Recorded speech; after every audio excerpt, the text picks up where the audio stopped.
Good evening सर्वांना. तर आज आपण बघणार आहोत छोटासा टॉपिक, म्हणजे आपण वर्किंग प्रिन्सिपल पाहिलं काल. 2 स्ट्रोक 4 स्ट्रोक मधला डिफरन्स बघितला. तर आज आपण बघणार आहोत डिझेल इंजिन आणि पेट्रोल इंजिन मधला डिफरन्स. ओके.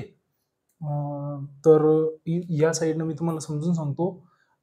या साईडनं आपण पॉईंट इनलिस्ट केलेले की जे तुम्हाला एक्झाम मध्ये आले तर कोणकोणचे पॉईंट इनलिस्ट करायचे, कोणकोणचे पॉईंट आठवण ठेवायचे. तर सुरुवातीचा जो पॉईंट आहे की डिझेल इंजिनला कार्बोरेटर नसतं. आता कार्बोरेटर म्हणजे काय? एक असं डिव्हाइस आहे जे एअर प्लस फ्यूलला मिक्स करतं. एअर प्लस फ्यूलला मिक्स करून सिलेंडर मध्ये पाठवतं. ते डिव्हाइस काय आहे? कार्बोरेटर. बरोबर. ते डिझेल इंजिन कडे नसतं. ओके. आणि त्याच्यानंतर डिझेल इंजिन मध्ये स्पार्क प्लग वापरत नाही, कारण की डिझेल इंजिन मध्ये स्पार्क प्लग न वापरता डिझेल इंजिन मध्ये आपण इंजेक्टर वापरतो, fuel injector. Okay. Petrol engine मध्ये कार्बोरेटर पण असतं आणि स्पार्क प्लग असतो. एअर प्लस फ्यूलचं मिक्सचर जेव्हा आत येतं, एअर प्लस फ्यूलचं मिक्सचर आत आल्याच्या नंतर जे पिस्टन दुसऱ्याला वरी जातो पिस्टन, त्यानंतर स्पार्कनं ते एअर प्लस फ्यूलचं मिक्सचर बर्न होतं. बर्न झाल्याच्या नंतर पॉवर स्ट्रोक येतो. बरोबर आहे. आता त्यानंतरचा जो पॉईंट आहे तो आहे सेकंड नंबरचा पॉईंट, की डिझेल इंजिन मध्ये डिझेल ऑइल वापरता, पेट्रोल इंजिन मध्ये पेट्रोल ऑइल पण वापरू शकता आणि पॉवर केरोसिन ऑइल पण वापरू शकता.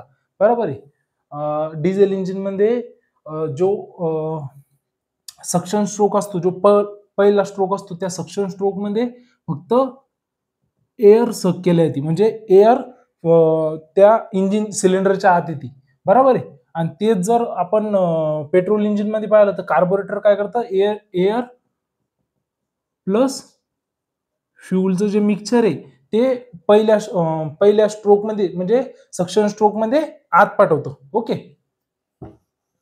त्यानंतर it has got fuel injector, pump and injector, no fuel injector. आता याच्या स्पार्कच्या जागी काय असतं? इंजेक्टर. फ्यूल इंजेक्टर म्हणजे ते एअर आत आल्याच्या नंतर एअर वरी प्रेस केल्याच्या नंतर टेम्परेचर वाढलं की त्याच्यावर आपण फ्लूइड म्हणजे स्पार्क करतो, म्हणजे तिच्यावर टाकतो. मग ते टाकल्याच्या नंतर ते फ्यूल बर्न होतं. बरोबर. तिकडं स्पार्क असल्यामुळं फ्यूल इंजेक्टरचं काम नाही. थर्मल एफिशियन्सी याची 32 ते 38%. थर्मल एफिशियन्सी म्हणजे काय? जर हीट 100 जूल एवढी एनर्जी जर समजा देत असेल, त्याच्या 35%च मेकॅनिकल एनर्जी मध्ये 32 ते 38%च मेकॅनिकल एनर्जी मध्ये हीटची एनर्जी कन्वर्ट होते. आणि तेच जर पाहिलं पेट्रोल इंजिन मध्ये ती 25 ते 32%च मेकॅनिकल एनर्जी मध्ये हीट एनर्जी कन्वर्ट होते. ओके. डिझेल इंजिनची ऑपरेटिंग कॉस्ट थोडी लो आहे आणि पेट्रोल इंजिनची ऑपरेटिंग कॉस्ट हाय आहे. बरोबर आहे. इंजिनचं वेट पर HP हाय असतं.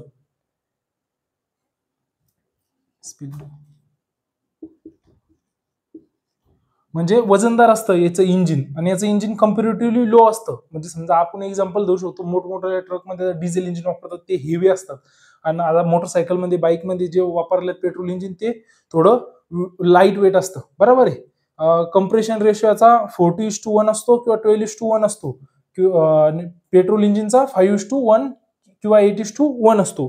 तर कंप्रेशन रेशो म्हणजे जे पिस्टन सिलेंडरच्या आत फिरतं तेव्हा ते जे कंप्रेशन फोर्स दाखवतो किंवा तेव्हा जे कंप्रेशन करतं त्याचा तो रेशो आहे. तो आपल्याला इन डिटेल रेशो मध्ये पाहायचं काम नाही. एवढे पॉईंट तुम्ही इंग्लिश करू शकता. तुम्हाला हे समजलं असेल तसं तुम्ही वाचून पण समजू शकत होते, पण जर ज्यांना कन्फ्युजन होतं ते इथून समजून घ्या. धन्यवाद इथपर्यंत व्हिडिओ बघितल्याबद्दल.